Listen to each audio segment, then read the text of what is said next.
여러분, 어제 우리가 예수님이 세상을 떠날 날이 가까워온 것을 아시고 세상에 있는 자기의 사람들을 사랑하시되 끝까지 사랑하셨다. 이 말씀을 중심으로 하나님의 말씀을 생각했습니다. 내가 떠난다. 내가 떠난다는 사실을 알고 있을 때 어떨까요? 사람들을 바라보는 나의 심정이 어떨까 생각을 해봅니다. 저도 꽤 많은 신자들하고 성도들하고 만났습니다만 죽음의 문턱까지 갔다 온 분들이 늘 하는 얘기가 있습니다. 죽음의 문턱까지 갔다 와 보니 내가 그동안 소중하다고 생각했던 것들이 그렇게 중요한 게 아니라는 사실을 알기 시작하고 이전에 내가 소홀히 했던 것들이 얼마나 중요한지를 비로소 깨닫기 시작했습니다. 그렇게 말합니다. 자, 이 얘기를 한마디로 이렇게 요약할 수 있을 것 같아요. 우리 인생을 살면서 늘 해결해야 할 많은 문제들을 가지고 살고 있습니다. 시급히 해결해야 할 문제들이 많이 있죠. 그런데 인생에는 정말 중요한 일들도 있거든요. 근데 우리의 인생의 버릇 가운데 하나가 뭐냐면 지금 당장 해야 하는 시급한 일들에 쫓겨 살다 보니까 정말 중요한 일을 하지 못할 때가 많이 있습니다. 저도 매우 안타깝게 생각하는 것 가운데 하나가 있는데요. 이제 요즘은 조금 우리 후배 목회자들의 마음이 조금 달라진 것 같기도 합니다만은 저 때만 해도 목사로 부름을 받았다고 하는 것은 개인의 삶은 없는 거야, 이 생각을 갖고 살았습니다. 그래서 요즘도 내가 마음속에 조금 후회되는 것이 하나 있는데 그게 뭐냐면 제가 아들과 딸이 있는데 아들과 딸과 여행을 해본 적이 한 번도 없습니다. 그러니까 항상 뭐냐면은 교회 일이 중심이었고 가족 간의 대소사가 있어도 그 일을 중요하게 여기지 못하고 교인들의 사소한 문제가 있어도 그 문제에 내가 응답하는 것이 우선이라고 생각했기 때문에 언제나 정말 그 가족들과 함께하는 시간을 갖지 못했던 게 여간 아쉬운 게 아닙니다. 이게 이렇게도 얘기할 수 있겠는데요.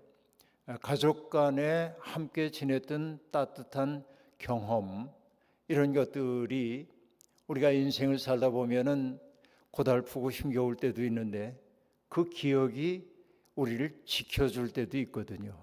근데 내가 우리 아이들에게 그런 선물을 하지 못했구나 하는 죄스러움이 언제나 있습니다.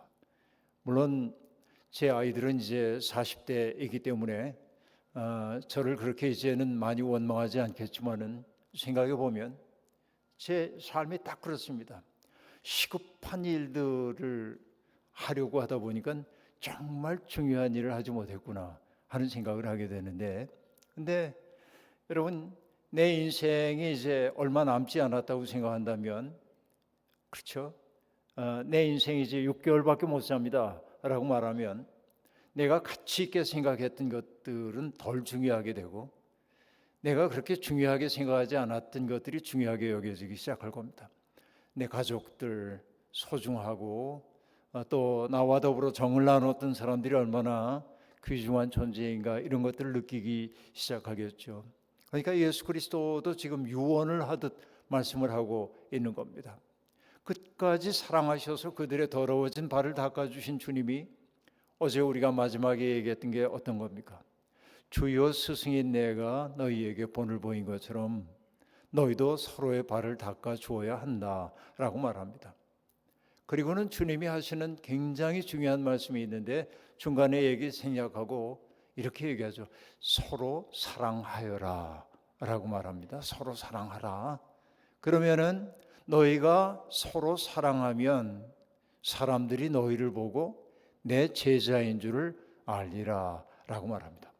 그러면 여러분, 우리들도 모두 예수를 믿는 예수님의 제자들인데 그렇다고 한다면 예수 믿는 사람을 알아볼 수 있는 표징이 뭐라는 겁니까? 서로 사랑하는 것이라고 얘기를 하고 있습니다. 그죠? 그러니까 우리가 정말 예수 믿는 사람인지는 뭘 보면 알 수 있냐면 성경책을 늘 가지고 다니는 게 예수 믿음의 징표 아니에요. 밥 먹을 때 잠깐 기도하는 게 예수 믿음의 징표 아닙니다. 어떤 때일까요? 서로를 귀히 여기고 사랑하기 시작할 때 비로소 우리가 예수의 제자임을 알게 될 거다. 이렇게 얘기하고 있습니다. 그러니까 어제도 말씀드렸지만 일평생 교회를 다녀도 예수님의 거죽만 만진 사람들이 있어요.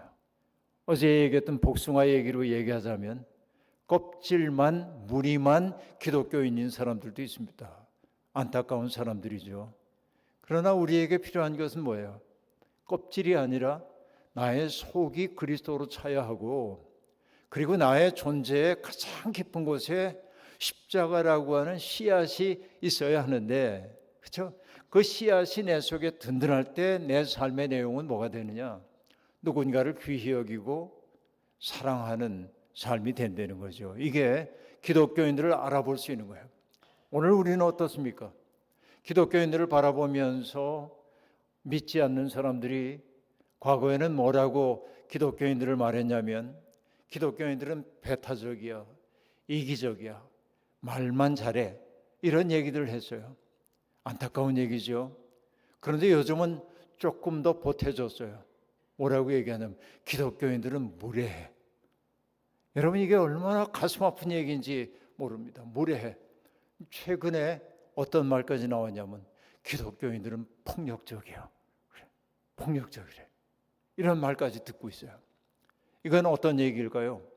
우리가 거의 심판을 당하고 있는 거라고 얘기할 수 있습니다. 그러니까 우리가 세상 앞에 그렇게 비춰지고 있다고 하는 것은 어떤 의미일까요? 간단하게 얘기할 수 있습니다. 우리가 예수 믿는 줄 알고 있지만은 예수 제대로 안 믿는 거다라고 말할 수 있어요. 자, 예수 믿음의 그 우리의 조금 어려운 말로 인식 근거는, 내가 예수를 믿는다고 하는 사실을 사람들에게 보여주는 것은 예수님이 아주 명확하게 기준을 얘기하세요. 너희가 서로 사랑하면 사람들이 너희가 내 제자인 줄을 알 거다. 그러니까 여러분, 기독교인에게 주어져 있는 소명이 있다고 한다면 뭐냐면 사랑하는 거예요. 그죠? 사랑하는 거예요. 레위기 19장을 보면은, 레위기 19장에 보면 이런 얘기가 등장합니다. 나 이스라엘의 하나님 여호와가 거룩함 같이 너희도 거룩하여라 라고 말합니다. 그러니까 하나님의 백성들은 거룩해야 돼. 근데 거룩함을 이제 설명을 하기 시작합니다. 어떻게 말하냐면 안식일을 거룩하게 지켜라, 부모를 공경하여라, 그리고 하나님 앞에 제사를 바칠 때는 제물은 어떻게 바치고 어떻게 사용해야 한다. 우리가 알 수 있는 종교적인 이야기들이 등장합니다. 그리고 뜬금없이 뭐라고 얘기하냐면 이렇게 얘기해요. 밭에서 추수할 때 밭에 한 모퉁이는 남겨두어라. 너희 가운데 살고 있는 고아와 과부와 나그네의 몫이니라. 이렇게 얘기합니다. 포도원에서 포도를 수확할 때도 밭에 한 모퉁이는 남겨두어라. 너희 가운데 살고 있는 거류민들의 몫이니라 라고 말합니다. 자, 잊지 말아야 될 게 뭐냐면 거룩하여라 라고 얘기했어요. 그리고 거룩한데 그 내용이 어떤 거라고 얘기합니까? 밭에 한 모퉁이를 남겨두는 거고 포도원에 한 모퉁이를 남겨두는 거래요. 왜 남겨두라고 얘기합니까? 자기의 밭을 갖지 못한 사람들의 가슴 아픈 처지를 헤아리는 것이 거룩합니다 한 얘기예요. 이게 그러니까 나와 함께 살고 있는 사람들의 고통을 헤아려 하는 것이 거룩함이라는 거예요. 근데 여러분, 제법 많은 사람들이 거룩함에 대한 오해를 하고 있을 때가 많이 있습니다. 제가 이 거룩함을 얘기할 때마다 늘 떠오르는 이야기가 하나 있는데요. 아주 오래전에 제가 담임 목사가 되기 전에 부목이었던 시절입니다. 여러분, 교회에는 굉장히 많은 우편물들이 배달되어 옵니다. 그런데 한 가지 비밀을 말씀드리자면 많은 우편물들이 개봉도 되지 않고 쓰레기통으로 들어갑니다. 왜냐하면 너무나 많은 광고 이런 것들이 있기 때문에. 그런데 근데 여러분, 저는 그날도 조금 좀 무료했던 것 같아요. 그러던 차에 우편물이 와서 이것저것 이렇게 들춰보다가 어느 회사가 내고 있는 사보가 저한테 왔어요. 그걸 뜯어가지고 이렇게 이제 꼭 읽어야겠다는 생각도 없이 이렇게 슬슬 넘기는 거 있잖아요. 그렇게 넘기는데 문득 어떤 단어가 내 눈에 딱 들어왔어요. 나디근데? 그리고 앞으로 가가지고 글을 읽게 됐습니다. 자, 내용은 이러합니다. 그 회사에 다니는 남편을 둔 아내가 기고한 글이었습니다. 어느 날 토요일 날이 글쓴이가 목욕탕에 갔더랍니다. 목욕탕에 갔는데 그날따라 손님들이 너무 많아가지고 그 목욕탕에 한 바퀴를 다 둘러보는데 대야가 하나도 여분이 없는 거예요. 그래서 한 바퀴를 이렇게 돌다 보니까 어떤 늑수구리한 분이 대야를 2개 놓고 쓰고 있길래 조심스럽게 말씀을 건넸다는 거예요. 저 아주머니 죄송합니다. 아무리 둘러봐도 대야가 보이지 않아서요. 혹시 실례가 아니라면 제가 하나 좀 써도 될까요? 그래서 그분이 이렇게 째려보면서 당신 누군데 지금 내가 사용하고 있는 걸 내놓으라고 무슨 권리로 그러냐고 막 화를 내는 거예요. 굳이 그렇게까지 화를 낼 일은 없는데 그렇게 화를 내요. 그래서 아니 됐다고 됐습니다. 그러고 돌아서서 대야 없이 목욕을 하고 옷을 갈아입으려고 락가룸으로 나왔는데 그 화를 냈던 그분도 나와서 마침 옷을 갈아입고 있었습니다. 눈 마주치면 불편할 것 같아가지고 이렇게 돌리고 옷을 입고 있는데 목욕탕 출입문이 이렇게 열리더니 어떤 분이 딱 들어오다가 그 나이 많은 그분하고 눈이 딱 마주치자 이렇게 반색을 하며 그분이 인사를 건넸습니다. 어머 권사님 산기도 다녀오셨더라면서요. 그렇게 여러분 어머 권사님 산기도 다녀오셨더라면서요. 그러자 그분이 아주 목소리가 흥분해가지고 이렇게 얘기를 하더랍니다. 말도 말라오 하늘에서 은혜가 쏟아집디다. 그렇게. 그러니까 자초지종은 어떤 거입니까? 이분이 기도원에 갔다가 밤새 철야기도 하고 말씀 듣고 은혜 받고 내려와서 오늘 토요일이니까 내일 주일을 거룩하게 지키기 위해 목욕 재개하려고 왔는 거예요. 얼마나 경건한 사람이에요. 은혜 충만하게 받았잖아요. 그러나 대야는 절대 나눠줄 수 없다. 이게 우리의 전도된 신앙생활의 모습이라고 얘기할 수 있어요. 그러니까 여러분 우리는 온 세상을 사랑하는지도 모릅니다. 그런데 가장 가까이 있는 사람은 사랑하지 못해요. 여러분 온 세상을 사랑하는 건 쉬워요. 왜? 나의 인격이 별로 투입되지 않아도 돼. 내가 지갑을 열지 않아도 괜찮아. 내 시간을 별로 내지 않아도 괜찮아요. 내가 인격적으로 연루되지 않아도 괜찮아요. 아프리카 어디에서 어려운 일을 겪었다고 한다면 우리 헌금을 해가지고 보내줍시다. 그러면 지갑 조금 열고 그래도 우리 교회가 좋은 일 해서 그래요. 그런데 여러분 바로 내 옆에 있는 사람이 어려움을 겪을 때 우리는 그 사람을 외면할 때가 많아요. 그러니까 여러분 이 얘기는 제 얘기가 아니라 도스토옙스키라고 하는 소설가가 했던 얘기이기도 합니다. 기독교인은 온 세상을 사랑한대. 그러나 가장 가까이 있는 사람 사랑 못해. 이게 우리들의 모습이라고 얘기할 수 있는 것이죠. 그러니까 여러분 우리가 예수 믿는 사람이라고 하는 징표는 뭘 보면 알 수 있냐? 서로 사랑하는 데 있다.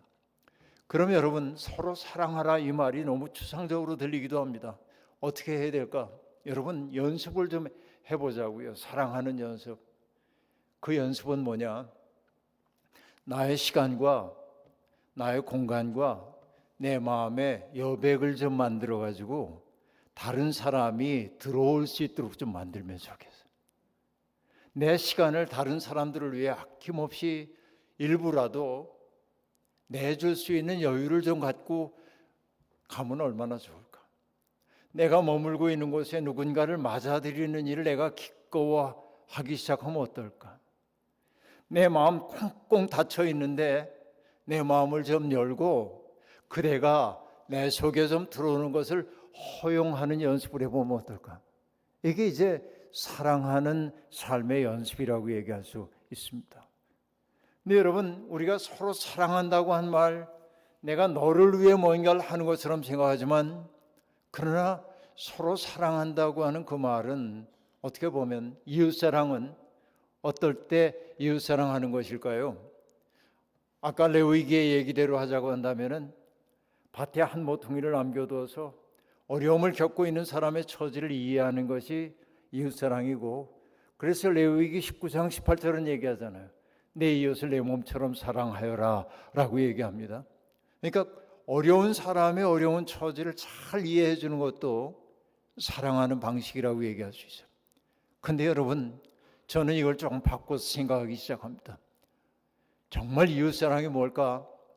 겨울이 되니까 여러분, 에너지 빈곤층들을 위해서 연탄 배달해주고, 또 김장철이 되면은 독거노인들에게 김장김치 갖다 주고, 이것도 이웃사랑이에요, 프로그램으로서. 그러나 이웃사랑은 프로그램이 아니라 우리의 삶의 방식이어야 하거든요. 그럼 삶의 방식으로서의 이웃사랑은 어떻게 하면 될까요? 여러분, 제가 정현종이라고 하는 시인이 썼던 시를 늘 떠올립니다. 비스듬히라고 하는 시인데, 그 시인은 이렇게 노래하고 있어요. 사는 게 다 그래요.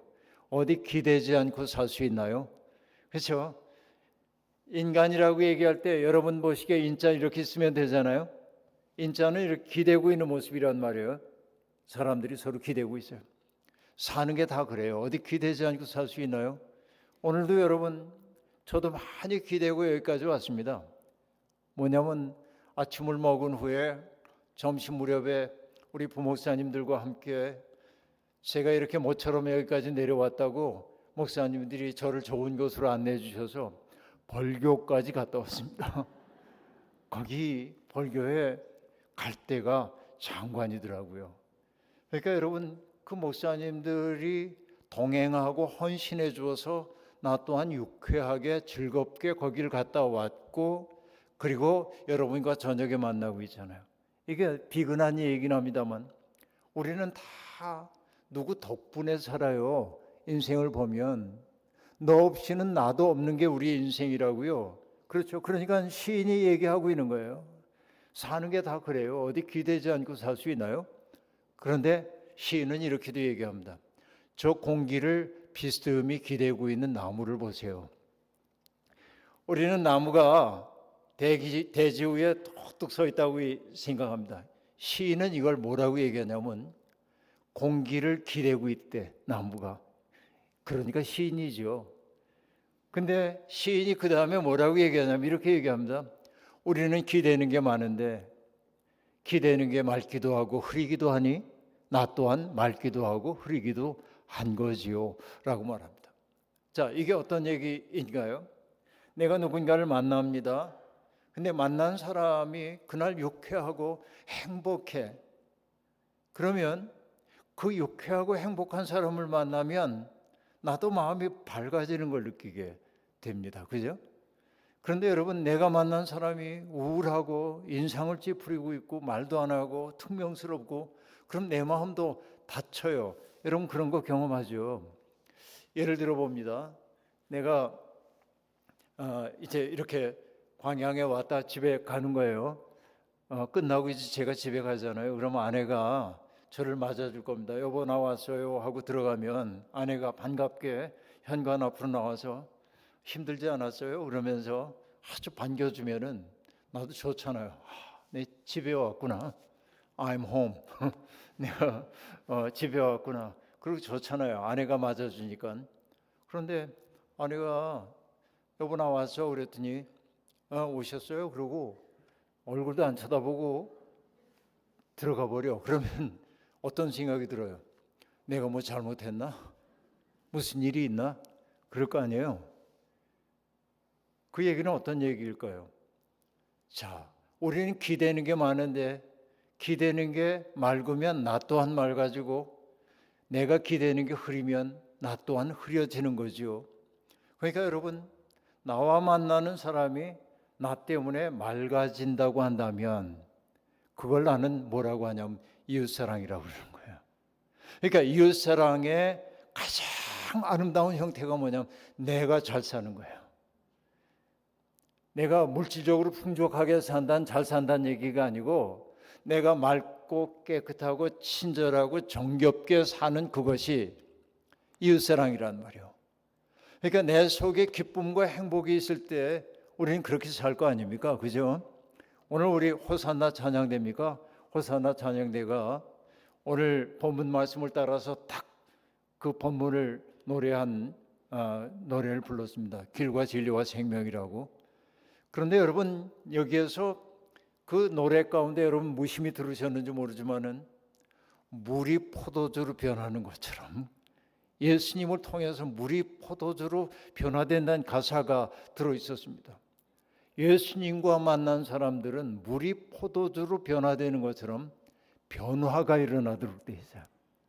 그 변화의 내용을 우리는 뭐라고 얘기하냐면 사랑이야. 이전에는 저 사람들을 사랑스럽게 안 봤어요.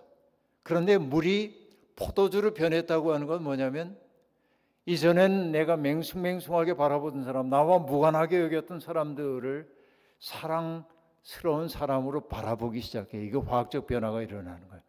신앙의 신비는 그런 거라고 얘기할 수 있어요. 근데 여러분 이렇게 우리들이 그런 화학적 변화가 일어나는 것은 언제냐면 누가 있어야 되냐면 주님이 내 속에 오실 때야. 오늘 찬양에서 그걸 뭐라고 얘기했냐면 임마누엘 그랬죠. 그죠? 그 가사가 여러분 그 들어있었어요. 임마누엘이라고 하는 가사. 임마누엘은 뭐예요?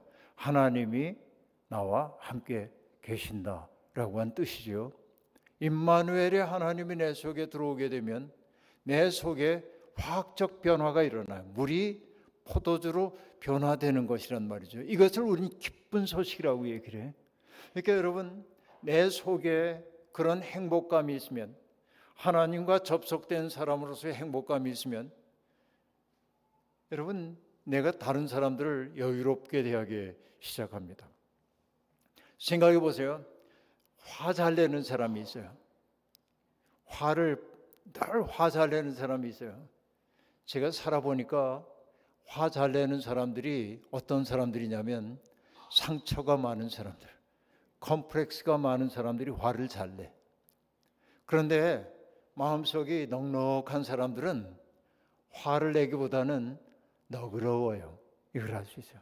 그러니까 여러분 저는 과거에는 화 잘 내는 사람들을 보면 저 사람 왜 저래? 그러고 고가운 마음이 들었어요. 근데 요즘은 안 됐다. 그런 생각이 들어요.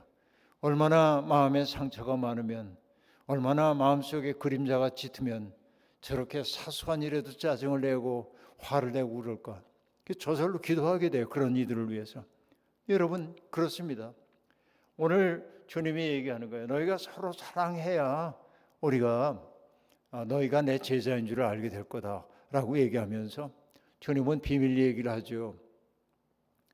너희가 다 나를 버릴 거야. 내가 예루살렘에 올라가면 어려움을 겪게 될 텐데 너희가 다 나를 버릴 거야. 베드로가 말합니다. 다른 사람은 어떨지 몰라도 저는 절대로 주님을 버리지 않습니다. 그때 주님이 말씀하십니다. 달개 울음소리가 들려오기 전에 내가 3번 나를 모른다고 할 것이다. 그 말을 듣고 나니까 제자들의 마음이 우울해졌어요. 그러고 시작되는 게 오늘 본문인 14장입니다. 그때 주님이 첫 번째로 하신 말씀이 뭐냐면 너희는 마음에 근심하지 말아라 라고 얘기합니다. 근심하지 말아라. 너희는 마음에 근심하지 말아라 이렇게 얘기를 하고 있는데요. 하나님을 믿고 또 나를 믿어라 라고 얘기합니다. 그럼 여러분 하나님을 믿기 때문에 근심이 없어요? 솔직하게 여러분 생각해 보세요. 내가 하나님 믿기 때문에 근심이 없습니까? 우리 맨날 근심하고 살잖아요. 솔직히 얘기하면. 그죠? 그러니까 우리는 너희는 마음에 근심하지 말아라 이 말을 못 지키는 것처럼 보여요. 그러나 여러분 내 마음속에 찾아오는 근심조차 죄라고 생각하면 안 돼. 왜냐하면 인간은 근심하게 돼 있어요. 왜? 모든 게 불확실하기 때문에 그래요. 확실하게 알면 근심할 이유가 없죠. 그런데 어떻게 될는지 모르기 때문에 근심할 수밖에 없어요. 그러나 주님이 근심하지 말라라고 하는 것은 근심 자체를 버리라는 얘기가 아니고 근심은 너를 찾아올 거야. 걱정스러운 일은 있을 거야.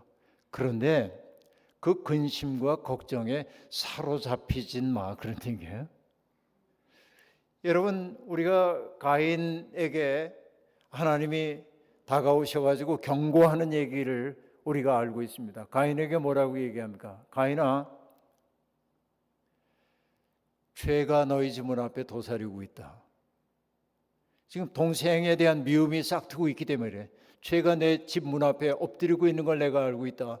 그러면서 하나님이 하신 말씀이 뭐냐면, 죄의 소원은 내게 있지만 너는 죄를 다스릴지니라, 그렇게 말합니다.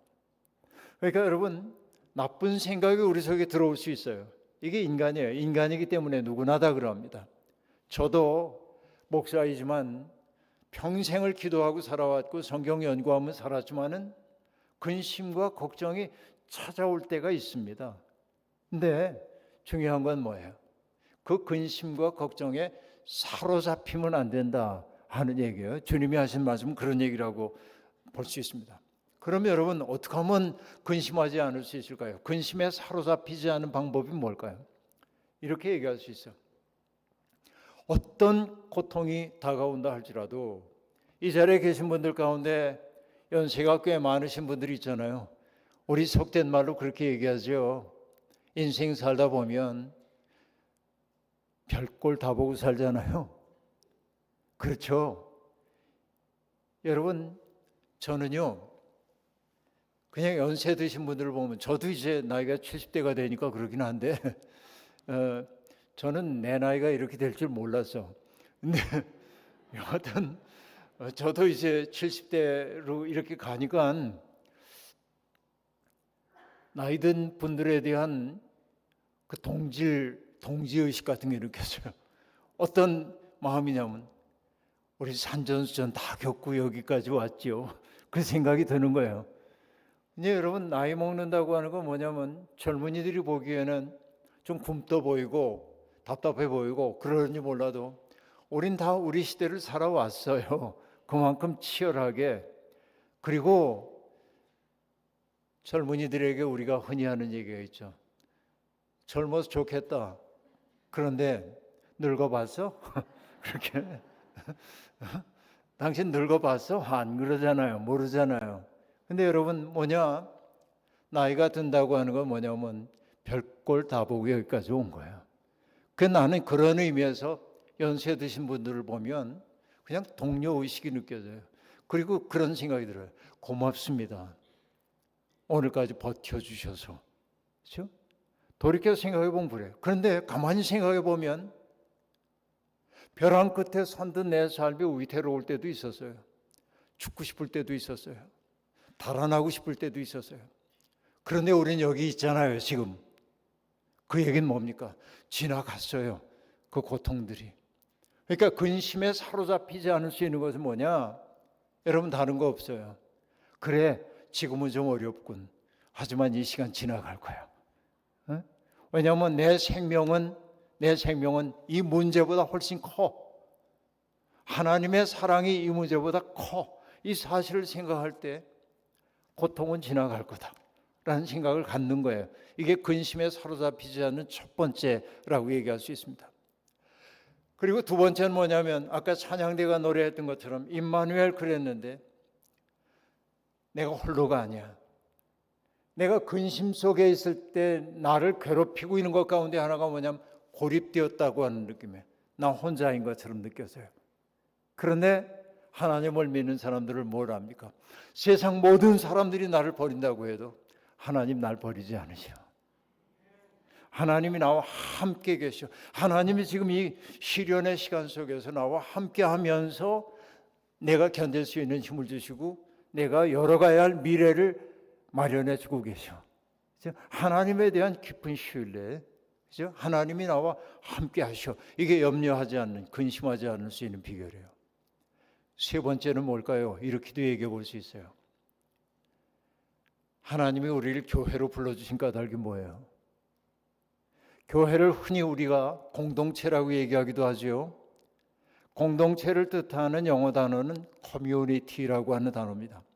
그런데 이것은 라틴어로 함께를 뜻하는 컴과 모누스라고 하는 단어가 합쳐진 건데, 이 모누스에는 두 가지 뜻이 있어.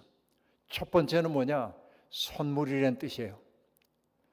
공동체는 뭐냐? 서로가 함께 선물이 되는 거야. 그게 공동체예요. 그러니까 여러분, 우리 김수철 목사님과 우리가 공동체를 이룬다고 한다면 나는 뭘 생각해야 되냐면, 나는 하나님이 김수철 목사님께 보낸 선물이야. 이게 여러분 공동체예요. 그러니까 여러분, 금옥교회가 아름답게 되기 위해서는 성도들이 서로에게 나는 이분을 위해 하나님이 보내신 선물이야, 이 마음을 품고 살기 시작할 때 공동체가 되는 거야. 근데 모누스의 두 번째 뜻이 있어요. 그건 뭐냐? 선물이 아니라 부담이란 뜻도 있어요. 공동체는 뭐냐? 서로 부담을 함께 나누는 거예요. 짐을 함께 나누는 거예요. 나 지금 좀 힘들다. 그런데 여러분, 고마운 게 뭡니까? 힘든 나를 위해 기도해 주는 내 교우들이 있잖아요. 나의 눈물과 슬픔의 순간에 함께 해주는 교우들이 있잖아요. 그러니까 여러분, 그 확신이 내게 있다고 한다면 나는 근심에 사로잡히지 않을 수 있다. 주님은 그랬던 것이죠. 내가 어떤 순간에 있다 할지라도 하나님이 나와 동행하신다는 사실을 주님은 잊은 적이 없으셨고요. 그렇기 때문에 주님은 하나님 앞에, 하나님의 선하심 앞에 당신을 주저없이 내맡길 수 있었음을 알 수 있습니다. 이게 이제 믿음이라고 얘기할 수 있겠습니다. 초기 교회 신자들의 별명이 뭐냐면 근심하지 않는 자였습니다. 그럴 수 있는 까닭이 뭘까요? 시련은 지나갈 거다. 하나님이 나와 함께 하신다. 그리고 나와 함께 시련의 시간을 이겨내는 사랑하는 이들이 함께 있다. 이 든든함이 내게 있을 때 나는 근심에 사로잡히지 않을 수 있는 거지. 근심거리가 내게 오는 걸 막을 수는 없으나 근심이 나를 움켜쥐고 흔들지 못하게 할 수 있다라고 하는 얘기입니다. 그리고 주님이 말씀하십니다. 뭐라고 얘기하십니까? 나는 이제 너희를 떠나서, 그렇죠? 어딘가로 가게 될 거야. 내 아버지 집에 거할 것이 많다라고 말합니다. 내가 너희들을 위하여 있을 곳을 마련하러 간다라고 얘기합니다. 물론 주님이 얘기하고 있는 있을 곳이라고 하는 것은 하나님 나라를 뜻하는 것일 겁니다. 그죠? 우리 모두 하나님 나라로 옮겨가려고 하는 게 하나님의 뜻이죠. 그러나 여러분, 우리는 세상을 떠나는 때 하나님이라고 하는 하나님의 더 큰 세계 속에 들어갈 소망을 품고 삽니다. 그러나 죽음 이후에만 그런 건 아니에요. 오늘 여기에서 우리가 하나님 나라를 살아야 하는데, 그러면 나 있는 곳, 그곳은 어디일까요? 하나님과의 깊은 사귐이 있는 곳이 주님이 있는 곳이에요. 지옥은 어떤 곳일까요, 여러분? 지옥. 하나님과의 관계가 끊어진 데가 지옥이에요. 그러니까 오늘 내가 이 세상에 살면서 하나님과의 깊은 관계 속에서 내가 살기 시작할 때 우리는 이 땅에서 이미 하나님 나라를 맛보게 되는 것이죠. 주님은 바로 그 세계 속으로 우리를 인도하려고 하고 계십니다. 이게 이제 무엇보다 중요하다고 얘기할 수 있겠고요. 그런데 제자들이 주님의 그 말씀을 듣고 낯설어합니다. 주님, 우리는 주님께서 어디로 가시는지도 모르는데 어떻게 그 길을 알겠습니까? 나 있는 곳에 너희도 오게 하겠다고 말씀하시는데 우리가 그 길을 알아야 거기 가죠. 그래서 주님이 대답하십니다. 그 유명한 대답이죠. 나는 길이요 진리요 생명이다. 그렇죠? 에고 에이미, 나는 무엇이다. 호도스. 그 다음에 알레테이아, 조에, 그렇게 말하는데 길과 진리와 생명이다 라고 말합니다. 나로 말미암지 않고는 아버지께로 올 자가 없다라고 말합니다. 근데 여러분, 나는에 걸리는 말이 셋이에요. 길과 진리와 생명입니다. 그러니까 나는 누구예요? 예수님이죠. 예수님이 곧 길이에요. 예수님이 곧 진리예요. 예수님이 곧 생명이에요. 표현만 달리하고 있을 뿐입니다.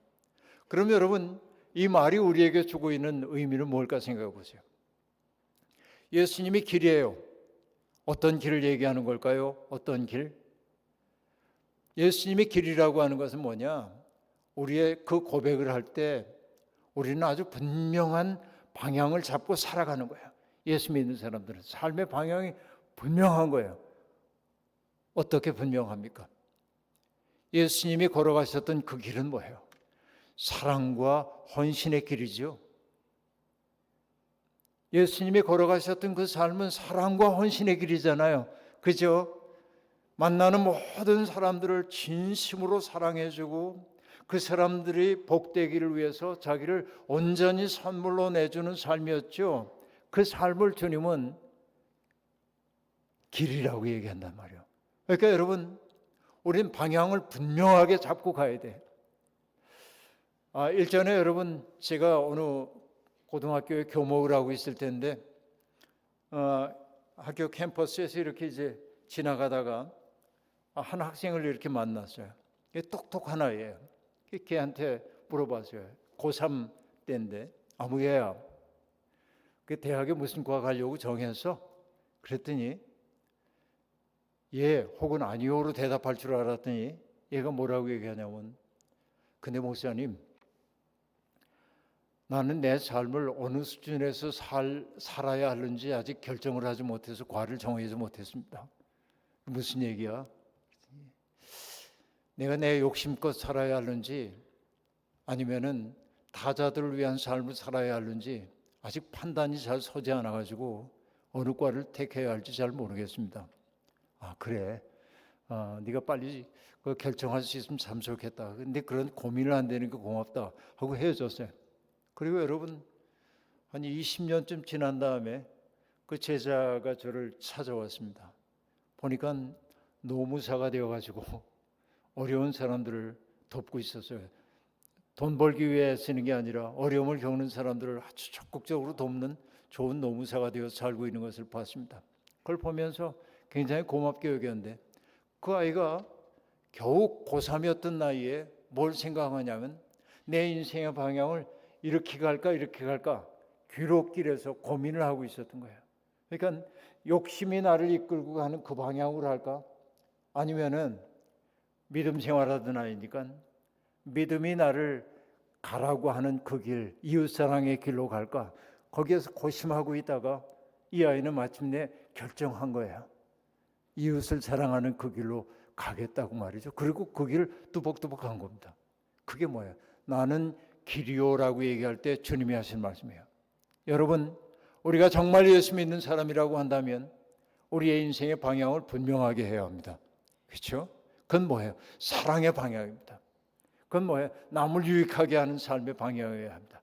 그것이 예수가 얘기하고 있는 길입니다. 그게 십자가의 길입니다. 그리고 여러분, 주님은 스스로를 진리라고 얘기했습니다. 나는 진리요라고 하는 얘기죠. 진리라고 하는 거 어려운 말처럼 들려요.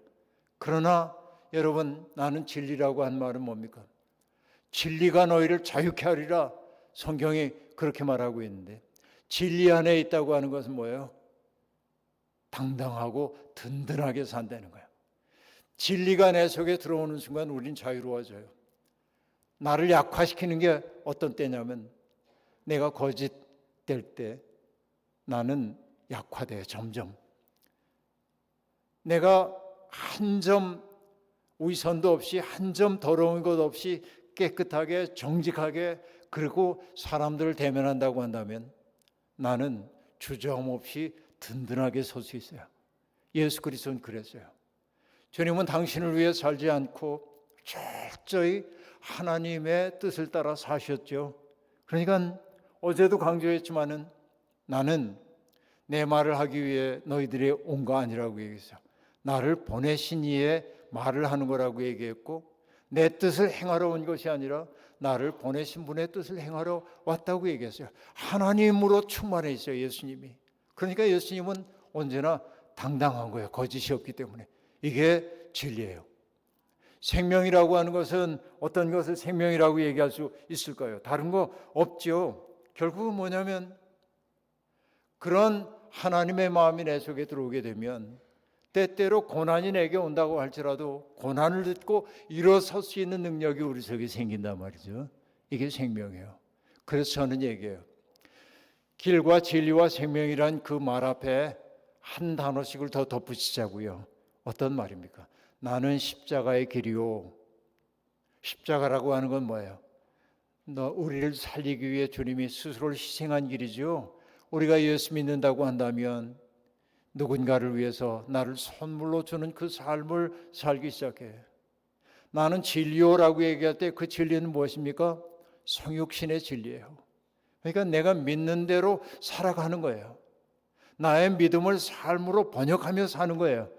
그 번역된 삶의 내용이 성경이 얘기한 대로 사랑이에요. 누군가를 사랑하는 거. 이게 진리 안에 있는 삶이에요. 그 다음에 생명이라고 하는 건 어떤 생명? 부활의 생명이에요. 죽어도 죽지 않는단 말이지. 내가 하나님의 뜻 안에서 바로 서 있기만 한다면 우리는 죽어도 죽지 않는다. 어떤 고난이 와도 우리는 다시 일어설 수 있단 말이죠. 이게 여러분 하나님을 믿는 사람의 당당함이에요. 여러분 혹시 서코필이라고 하는 사람 들어보셨어요? 서코필? 들어보신 분도 있고 안 그런 분도 있을 텐데 이건 외국 사람의 이름을 음역한 거죠. 그분의 이름은 뭐냐면 스코필드라고 하는 분이 있어요. 이분이 일제시대에 그 한국에 이렇게 옵니다. 에비슨 선교사를 통해서 세브란스의 의학 전문학교에 세균학 교수가 필요하다는 얘기를 듣고 이 스코필드가 한국으로 오는 거예요. 그게 1916년입니다. 그런데 이때 스코필드라고 하는 분의 나이가 몇 살이냐면 27살에 우리나라에 처음으로 왔어요. 1916년에. 그런데 여러분 이 스코필드라고 하는 분은요. 어렸을 때 소아마비를 알아가지고 그래서 오른쪽 다리를 못 쓰고 왼쪽 다리를 못 써요. 그러니까 몸이 매우 불편한 분이고 지팡이 없이는 걷기조차 어려웠던 사람입니다. 그런데 이분이 놀랍게도 3.1운동 때 1919년에 있었던 3.1운동 때 우리나라에서 벌어지고 있는 일제에 의해 벌어지고 있는 그 참혹한 실상을 외국에 많이 알려서 제암리 학살 사건 같은 것들을 사진으로 찍고 이것을 외국에 보내기도 하고 그 역할을 했던 그런 분이에요. 위대한 분입니다. 근데 여러분 그 얘기를 다 들려드릴 수가 없는데 어느 날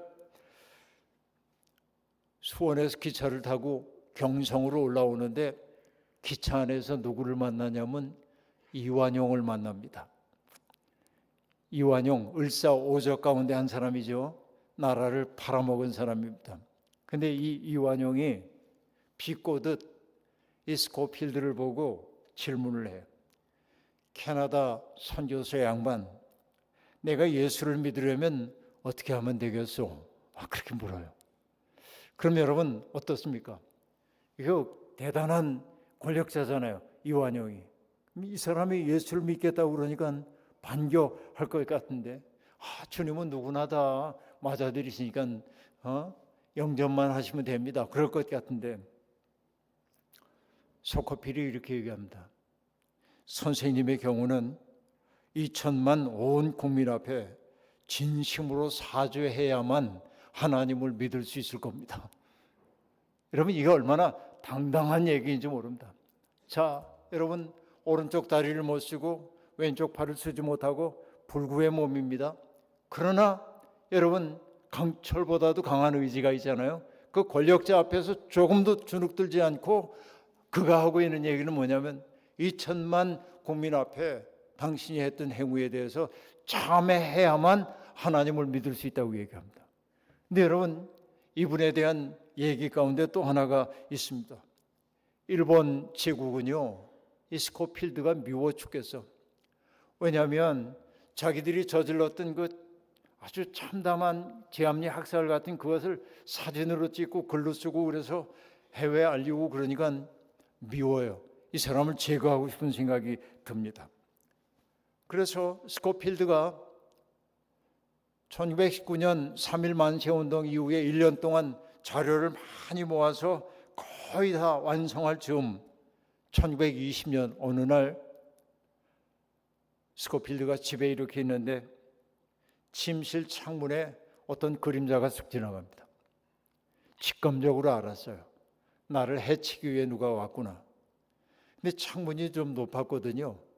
깜깜한 밤인데 창문이 열리더니 자기를 해치기 위해 들어오는 사람이 발을 버둥버둥 하는 거야.